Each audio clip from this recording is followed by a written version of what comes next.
Salam alaikum mes frères. Voilà, je fais cette vidéo parce que vraiment je suis consterné. Voilà, la seule raison pourquoi laquelle je le fais, c'est par rapport à une vidéo hier sur laquelle je suis tombé, subhanallah, du témoignage en fait du passager de la voiture concernant donc la mort de ce jeune petit frère. Wallah, ça m'a bouleversé.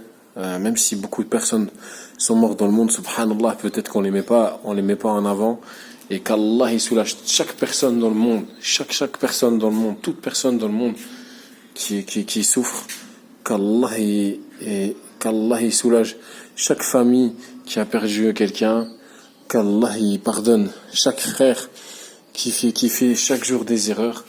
Wallah, on doit être plein de rahma. Comme notre créateur, Allah subhanahu wa ta'ala, il est plein de miséricorde, et nous on doit être plein de miséricorde. Et subhanallah, en France, les gens n'ont pas de miséricorde. Ils n'ont pas de miséricorde, les frères. Je m'explique, ils n'ont pas de miséricorde. Donc en fait, moi, subhanallah, sur la chose sur laquelle je suis tombé, c'est la version des faits. À ce qui paraît, le jeune, ce qui s'est passé, c'est qu'en fait, dans la voiture, en fait, il a été menacé, en fait, d'un coup de crosse. Il a eu un coup de crosse, mesquine. C'était une voiture d'un jeune qui lui a été prêtée. Voilà, une belle voiture. Voilà, c'est connu, hein. Tout le monde aime bien les belles voitures. Subhanallah, l'être humain, voilà, il aime les belles choses. Et donc, en fait, voilà, le policier, quand il a arrêté le jeune en question, Naël, qu'Allah il lui fasse miséricorde, et ben, en fait, tout simplement, il a demandé de s'arrêter. Et il lui a mis un coup de crosse. Et le jeune Naël, donc quand il s'est arrêté, il a eu un coup de crosse. Donc, un coup de crosse, c'est le bas, si vous voulez, c'est le bas de l'arme. C'est au niveau de, quand vous tirez, en bas, il y a une espèce de poignée. C'est ça, hein, la crosse, hein. C'est censé être ça. Dites-moi si je me trompe. Et subhanallah, je me suis mis devant un arc parce qu'en fait, ça m'aide. Par la grâce d'Allah subhanahu wa ta'ala, là où je suis hébergé dans un espèce de sas. Voilà. Je vous montre rapidement. Voilà, c'est là où je vis. Par la grâce d'Allah. Voilà. J'ai pas de toit, réellement. C'est là, voilà, je fais la vaisselle, je suis désolé, c'est pas hyper propre. Par la grâce d'Allah, j'ai un accès à l'eau, voilà, c'est très sommaire, mais alhamdulillah, par la grâce d'Allah, c'est largement suffisant. Et j'en viendrai à ce sujet-là, sur le confort qu'il y a besoin pour vivre en Hijra, quand une personne est capable de tenir dans certains conforts. Et voilà, je vais pas m'écarter du sujet. En tout cas, je disais, subhanallah, donc en fait, il s'est mangé un coup de crosse, ça fait mal. Après, il y a un deuxième policier qui est arrivé, qui lui a redit, je vais te mettre un coup de crosse. Et Allah alam, je crois qu'il lui a mis un deuxième coup de crosse. Donc, ça fait 2 coups de crosse, subhanallah. Pour quelle raison? Allah alam, je pense tout simplement, c'est un délit de faciès, c'est par rapport certainement, quand quelqu'un est musulman en France, et ben voilà, c'est ça le vrai revers de vivre en terre de mécréance. C'est subhanallah, vous n'êtes pas chez vous. Vous avez beau avoir leurs apparences, vous avez beau traîner c'est-à-dire suivre leur mode de vie, leur code, leur méthode, être bien gentil, être bienveillant avec tout le monde, ne pas assumer votre religion, être très ouvert d'esprit, parler de liberté, tout ce que vous voulez. Moi je vote pas, etc. Moi je suis modéré, moi je souhaite Noël à tout le monde. Moi je fais la bise à tout le monde. Moi j'aime pas les gens qui sont trop dans la religion, etc. Wallah, ils vous aimeront pas tant que vous embrasserez pas leur religion. Et la parole d'Allah, elle est vraie, les frères. Ils vous aimeront pas tant que vous embrasserez pas leur religion, subhanallah. Et wallah, même quand je disais ça dans certaines familles que je connais personnellement, wallah, j'ai dit à une personne, mais tu sais, le jour de Mal-Qiyamah, tu reconnaîtras pas ton enfant, tu lui donneras pas une hasanat, tu lui donneras même pas même si tu as peur pour lui, tu pourras pas, tellement tu auras peur pour toi. Chacun pensera à lui, subhanallah. La femme qui est enceinte, elle avortera. L'homme, il sera ivre alors qu'il ne l'est pas. Subhanallah, ça sera un jour, on appelle le jour Mal-Qiyamah par beaucoup de noms. Le jour des regrets, le jour de la résurrection. Oh, subhanallah, c'est fini, les frères. Wallah, c'est fini. Eh ben, subhanallah, pensez à votre au-delà. Est-ce que vous voulez élever vos enfants, subhanallah, un jour à cause d'une bavure policière, eh ben votre enfant il est assassiné. Eh ben c'est ce qui s'est passé, les frères. Donc je m'explique. Le petit frère en question, il y a un policier, il lui a dit, écoute, tu bouges, je te shoot. C'est la version des faits d'un passager dans la voiture qui s'est enfui parce qu'il a raconté qu'il a eu peur qu'on lui tire dessus. Donc, qu'est-ce qui s'est passé? Subhanallah, le jeune en question, il a pas bougé et il s'est remangé un coup de crosse. Ce qui s'est passé, c'est que par l'action du coup de crosse, Meskin, il a eu mal. Donc, sans faire exprès, comme c'est une voiture automatique, sûrement, c'est des gadgets un petit peu sophistiqués et tout. Qu'est-ce qu'il a fait? Il a lâché l'embrayage par la douleur. La voiture est partie, le policier, il a tiré. Subhanallah. Donc vérifiez cette information-là. C'est la version des faits de la personne qui est passager dans la voiture. Wallah, c'est une histoire. Franchement, c'est pas dégueulasse.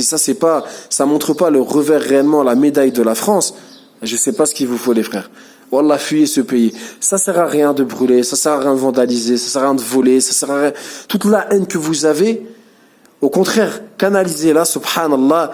Mettez-vous à prendre votre religion et vous vous rendrez compte que vous n'avez pas le droit de rester dans une terre de koufar si vous avez la capacité de partir, subhanallah.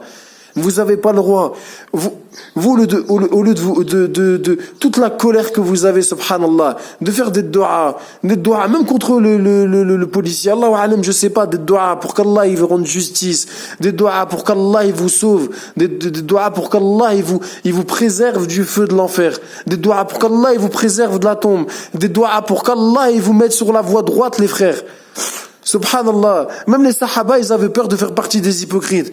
Des gens en France qui ont peut-être mis les pieds à la mosquée, peut-être une fois dans leur vie, subhanallah, une seule fois dans leur vie, ils sont confiants. Allah, il te dit, Inch'Allah, mon frère, fais des doigts pour moi. Non, mon frère, on fait des doigts. Mais pourquoi toi, tu veux pas te réformer? Pourquoi toi, tu fais pas les œuvres? La mosquée, ok, on est en France, il y a pas beaucoup de masjids comme ici, alhamdoulilah, en terre d'islam. Je suis d'accord. Mais alhamdoulilah, il n'y a pas d'excuse. Il y a des mosquées, jusqu'à présent, preuve du contraire, quand quelqu'un se dirige vers la mosquée elle ne se ferme pas toute seule, subhanallah.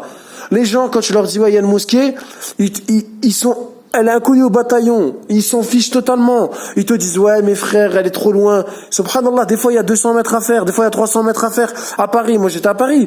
Il y a des mosquées à peu près tous les 800 mètres, tous les 900 mètres, tous les 1 kilomètre. Faut pas dire le contraire, subhanallah. Il y a des frères, alhamdoulilah, ils construisent.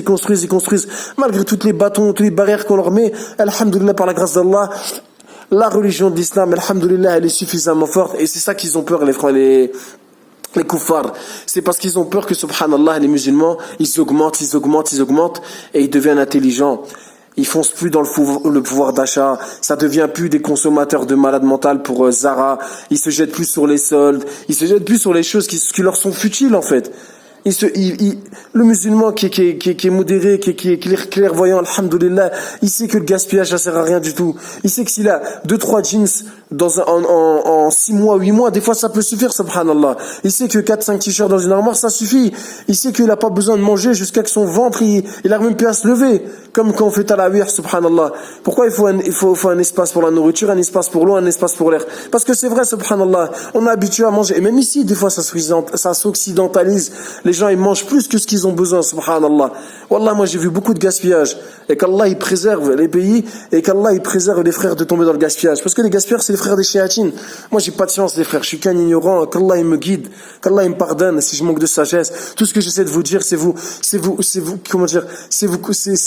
subhanallah, c'est pour vous exhorter, subhanallah. Vous exhorter à une seule chose. Préservez votre religion. Préservez vos familles, subhanallah. Wallah, c'est pas un jeu, les frères. Par Allah, ce qui est arrivé, il y a beaucoup de jeunes à qui ça est arrivé. Il y a des gens qui sont tombés en garde à vue. Je sais pas si c'était des musulmans, Allah alam, ou des koufars, peu importe. Ils étaient en garde à vue. Après la garde à vue, la personne, elle est décédée. Qu'est-ce qui s'est passé? Allahu alam. Moi, la police, des fois, en France, qu'est-ce qu'il me disait? Il me disait des insultes racistes. Wallah, j'étais dans la voiture, j'ai rien fait. Il y a quelqu'un, il a dit, il est devant une porte. Wallah, j'étais devant une porte, elle était cassée. J'ai rien fait du tout. Par Allah, j'étais devant, au mauvais moment, peut-être comme on dit, au mauvais moment. Qadar d'Allah. C'est le destin d'Allah, subhanahu wa ta'ala. Qu'est-ce qui s'est passé? La police, elle arrive et tout. Wallah, ils me prennent dans la voiture, ils me disent, t'es un clochard. T'es un clochard, t'habites dans une poubelle. Wallah. Et parce qu'ils m'ont ramené devant la maison que j'habitais, j'étais mineur. Eh ben, ils m'ont dit, t'es un clochard, t'habites dans une poubelle. Là, qu'est-ce que je t'ai fait, mon frère? Qu'est-ce que je t'ai fait? Je suis jeune, je suis innocent, je suis gentil, je t'ai rien fait. Wallah, j'ai fait preuve de beaucoup de... Et c'est pas une histoire, il y en a plein des histoires comme ça, subhanallah. Ils ont du dégoût. Il y en a, ils ont du dégoût. Ils sont pas tous dans le même lot, mais ils ont du dégoût pour l'islam. Donc, subhanallah, les bavures policières, quand elles se dirigent vers un musulman, c'est pas la même bavure policière que quand elles vont se diriger vers quelqu'un qui a aucun rapport avec la religion. Je suis sûr que si la personne, subhanallah, elle était blonde aux yeux bleus, on aurait eu peur de faire ce qui a été fait. Allahu alam, il y a des musulmans blonds aux yeux bleus, il y a de toutes les couleurs.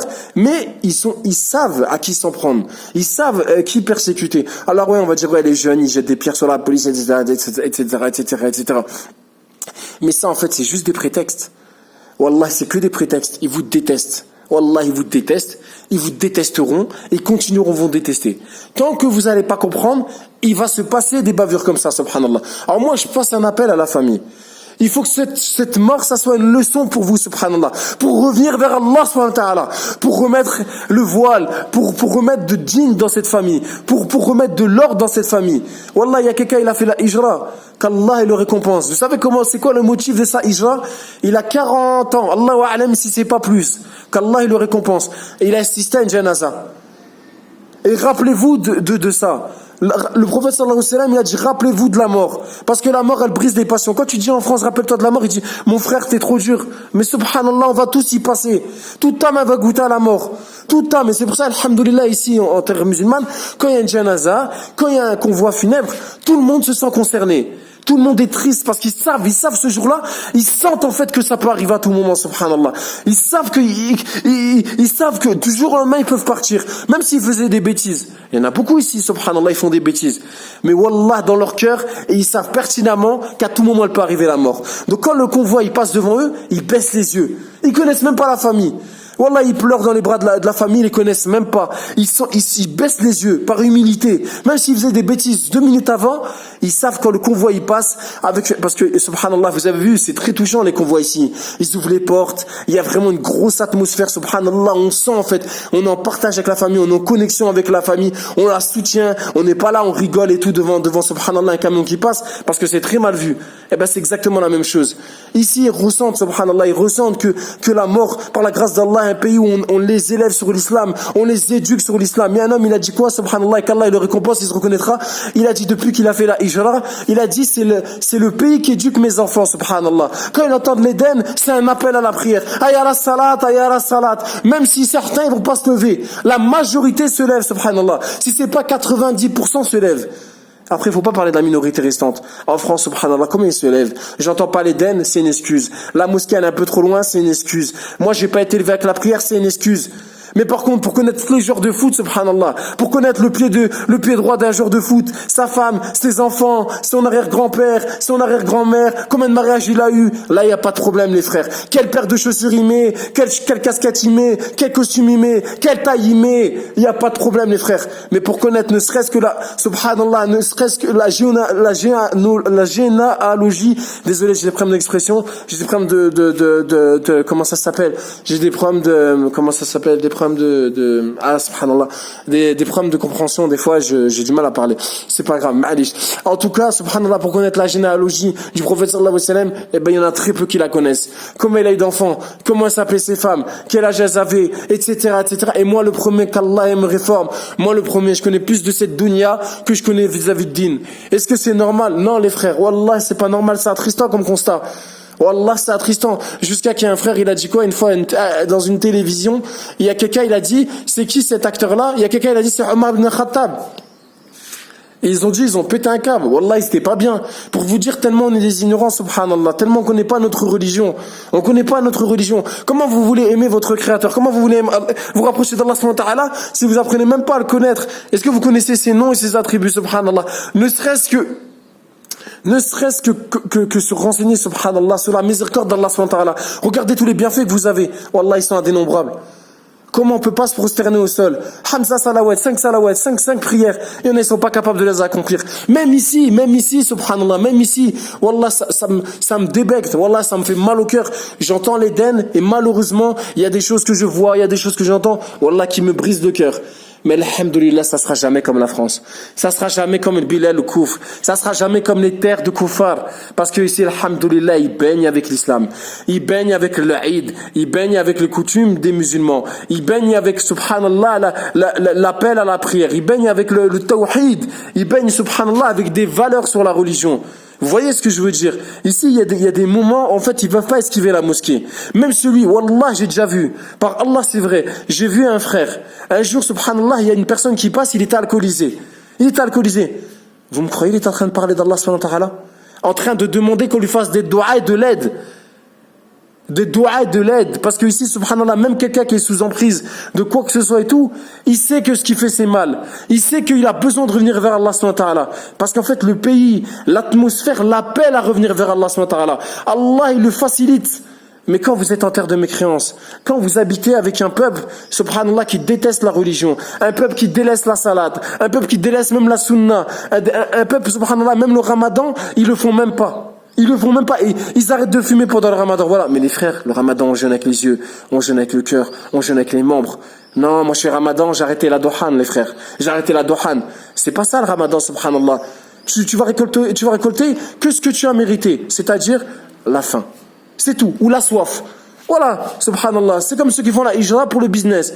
Eh ben, tu seras récompensé en fonction de ton intention. Wallah, c'est comme ça, les frères. Bref, en tout cas, je vais, désolé. Wallah, je suis parti un peu n'importe quoi. Qu'Allah me pardonne. Pardonnez-moi si je vous dis des mots durs. Wallah, c'est parce que je vous aime en Allah. Pardonnez-moi. Soyez tendres avec vos femmes. Wallah, soyez tendres avec vos femmes. Ça, c'est un message pour les frères qui, malheureusement, sont des fois très durs avec leurs femmes. Soyez tendres avec vos femmes. Les femmes, c'est des reines, subhanallah. Les femmes, elles élèvent vos enfants. Les femmes, elles vous soutiennent. Elles vous font à manger. Elles font le ménage. Subhanallah, n'oubliez pas le rôle de la femme. N'oubliez pas le rôle de la femme. Le prophète sallallahu alayhi wa sallam était doux avec ses femmes. Donc soyez doux avec vos femmes. Soyez juste avec vos femmes. Soyez équitable. Donnez-leur leurs droits. Et qu'elles vous donnent leurs droits. Parce que le prophète sallallahu alayhi wa sallam, il a dit, si j'avais demandé à quelqu'un d'ordonner de se prosterner, j'aurais demandé que la femme se prosterne devant son mari. Mais n'oubliez pas, subhanallah, qu'il faut être tendre avec sa femme. Il faut avoir l'affection, il faut être juste, il faut la prendre dans ses bras. Il y a des frères aujourd'hui, tu dis, est-ce que tu dis je t'aime à ta femme? Oh, frère, t'es malade, frère, moi je suis un homme. Non, subhanallah. Ta femme, elle a besoin d'attention. Ta femme, elle a besoin de gentillesse. La femme est très sensible, subhanallah. Elle est très très sensible. Donc prenez soin de vos femmes, subhanallah. Et de la rahma envers elle. Soyez juste. Comme elle était votre mère, soyez juste envers vos femmes. S'il vous plaît. Wallah, parce que je vois des frères ici, ils sont très durs avec leurs femmes. Très très durs malheureusement. Donc n'imitez pas tout le monde. C'est pas la sunna, c'est pas d'être dur envers sa femme gratuitement pour un rien, subhanallah. Un peu de tendresse, un peu d'amour, un peu d'affection, des compliments, vous le cueillez une rose, peu importe. Et de la tendresse envers vos femmes. D'accord? Et Allah, il vous préservera votre lien. Et c'est les épreuves qui vont faire que, subhanallah, vous allez nouer des liens, subhanallah. C'est pas que dans la facilité que les liens ils se font, c'est dans la difficulté. Par exemple, moi je me suis retrouvé avec ma femme, du jour au lendemain on m'a dit de partir de la maison. Je me suis retrouvé dehors et tout. Et ben subhanallah, c'est une épreuve qu'aujourd'hui, on remercie Allah subhanahu wa ta'ala de nous avoir fait vivre cette épreuve. Déjà on a mode Allah qui nous préserve de rester chez des gens qui ne nous souhaitent pas. Qu'Allah il nous préserve d'un endroit qui n'est pas bon pour nous. Et alhamdoulilah, regardez ce qu'on a trouvé. Par la grâce d'Allah. Allah razak. Fissabillah. Je précise, c'est fissabillah. Je ne paye rien du tout, subhanallah. Je paye juste l'eau, l'électricité, et voilà le confort que j'ai. Regardez par la grâce d'Allah. Même en France, j'avais pas autant d'espace. Entre guillemets, pas autant d'espace. À un moment, j'avais un studio, mais j'avais pas autant d'espace. Regardez, j'ai un arbre, subhanallah. Regardez, j'ai un arbre, il y a un étage en haut, c'est pas très... Alhamdulillah. Alhamdulillah, par la grâce d'Allah, c'est largement suffisant. Regardez. Il n'y a pas besoin de beaucoup pour vivre. Et c'est moi, je trouve que j'ai énormément. Wallah, j'ai énormément par la grâce d'Allah. Il y en a beaucoup, ils me disent comment tu vis pour vivre ici. Alhamdulillah, ma femme, ça lui convient. Elle a la nature, on a la liberté. Il n'y a pas de vis-à-vis, les frères. Il n'y a pas de vis-à-vis, subhanallah. Regardez, ça veut dire quand je façon de parler, je fais le dos, personne ne me voit, par la grâce d'Allah. Voilà, je suis tombé sur des gens très généreux, alhamdulillah. Bien évidemment, je demande à Allah qu'il les récompense parce qu'il m'a demandé juste des doigts. C'est pour vous dire la miséricorde des gens. Qui en France va vous laisser un logement gratuit? Je vous précise, j'ai un bail. Je suis pas dans l'injustice, je suis pas dans l'illégalité, j'ai un bail, par la grâce d'Allah. J'ai un bail d'environ 6 mois. Et peut-être, Allahu A'lam, peut-être, ça si je vous parle d'une situation, c'est-à-dire si un frère il arrive, il n'a pas d'argent, on va pas vous abandonner. Allah, il va pas vous abandonner. Les frères, ils vont pas vous abandonner. Vous avez pas d'excuses, les frères. Wallah, vous avez pas d'excuses. Moi, je suis arrivé ici sans savoir où réellement j'allais. Par la grâce d'Allah, j'étais hébergé dans une maison, de la famille, etc., etc. Par la grâce d'Allah, la personne de ma famille, elle est décédée. Pour l'héritage, les gens de France, ils m'ont éjecté comme un sachet poubelle. On m'a dit partir. Alhamdulillah, Allah, il m'a facilité. Mais je ne veux pas dire que j'ai fait preuve de tawakkul parce que ce serait de l'arrogance. Mais par Allah, je suis venu avec l'envie de vivre ma religion. Je ne parle pas de mon intention parce qu'il n'y a qu'Allah qui connaît les intentions. Et même moi, mon intention, je demande à Allah qui me la renouvelle. Parce qu'il faut renouveler son intention. Les frères, arrêtez de dire je viens pas tant que j'ai rien. Je viens pas tant que je suis pas propriétaire. Vous allez pas tous être propriétaires ici, les frères. La ville, l'immobilier, il a monté d'un level. Je veux dire les terrains, ça a un prix. Même dans les doigts, ce qui paraît les prix ont monté, subhanallah, ne faites pas des rêves, les frères. Venez placer votre confiance en Allah subhanahu wa ta'ala. Moi, j'ai parlé Cheikh Moukbil, subhanallah, quand il a fait la hijra. Il y a des gens qui m'ont dit, non, mais on peut pas faire la hijra comme ça. Ça, c'est une hijra pour les malades, etc. Subhanallah. T'es en train de critiquer un savant. T'es en train de critiquer quelqu'un, subhanallah, qui est venu avec le tawakkul. Il est venu, subhanallah, juste pourquoi? Subhanallah, il est venu pour se rapprocher d'Allah subhanahu wa ta'ala. Il est venu, Allah, il lui a ouvert des portes. Par là, il s'y attendait pas. Comme l'oiseau, il part le ventre vide, il revient le ventre plein. Les frères. Regardez les frères. Il y a un frère, subhanallah, il se reconnaîtra. Converti, c'est un converti, masha'Allah, en Algérie, ça s'appelle. Regardez les frères. Par Allah, il est venu, qu'est-ce qu'il a dit? Il a dit, moi, j'aurais été capable de dormir même dans une tente. Les frères, il y a des solutions. De un, les frères vont pas vous abandonner. De deux, wallah, je vous dis la vérité. Moi, hier, j'ai eu une MNA. J'ai rien demandé. Avant-hier, j'étais invité à manger. Il y a pas si longtemps que ça, subhanallah, on m'a offert un matelas. On m'a offert un frigo. Le frigo là, on me l'a offert. On va m'offrir une machine à laver. Oh, subhanallah, les frères, vous, Allah, vous doutez beaucoup de vos frères. Vos frères, c'est pas les koufars. Il y a des koufars, mashallah, ils ont beaucoup de générosité. Mais les musulmans, alhamdoulilah, ça coule dans leur sang, ça coule dans leurs veines. Ici, vous savez ce qu'ils me disent, les frères? Ils me disent, je te donne, je veux même pas un merci. Je te donne pour Allah. La seule chose que je veux, c'est que tu prennes soin de toi. Tu fasses des doigts. Ils sont contents ici quand, subhanallah, ils voient que tu t'appliques dans la religion. Ils sont très contents quand ils voient comme ils disent, des mots à hijr. Ils sont très contents. Wallah, ils ont le sourire aux lèvres. Parce qu'ils savent tout le confort que vous allez quitter. Ça, c'est indéniable. Le confort matériel, on ne peut pas le remplacer, entre guillemets, il n'y a pas d'équivalent. Pour quelqu'un de lambda. Quelqu'un qui a les moyens, alhamdoulilah, il va vivre 1 milliard de fois mieux. Mais est-ce que c'est ça, le confort? Le prophète sallallahu alayhi wa sallam, il dormait et il y avait les plis des nattes au sol sur son corps, subhanallah. Quand Omar ibn Khattab, il a vu ça, il a pleuré. Il a dit, ah, Rasulallah, comment tu fais pour vivre dans ces conditions-là? Il a dit, ah, Omar, eux, ils ont la dunya. Lui, il préfère l'akhira. Lui, il préfère l'au-delà, subhanallah. Il sait, subhanallah, que la récompense de l'au-delà, elle est meilleure, les frères. Alors, ayez un peu de jugeote, subhanallah. Dites-vous que peut-être vous allez quitter un confort, mais wallah, vous allez gagner une liberté. Cette liberté, elle va vous réjouir. Le takbir, vous allez le faire à haute voix. L'Éden, vous allez l'entendre. Vos cœurs, ils vont vivre. Vous allez pouvoir vous apprendre la science, vous rapprocher d'Allah subhanahu wa ta'ala. Parce que celui qui apprend pas la science, comment il veut connaître son créateur? Vous allez pouvoir élever vos enfants comme vous voulez. Vous voyez,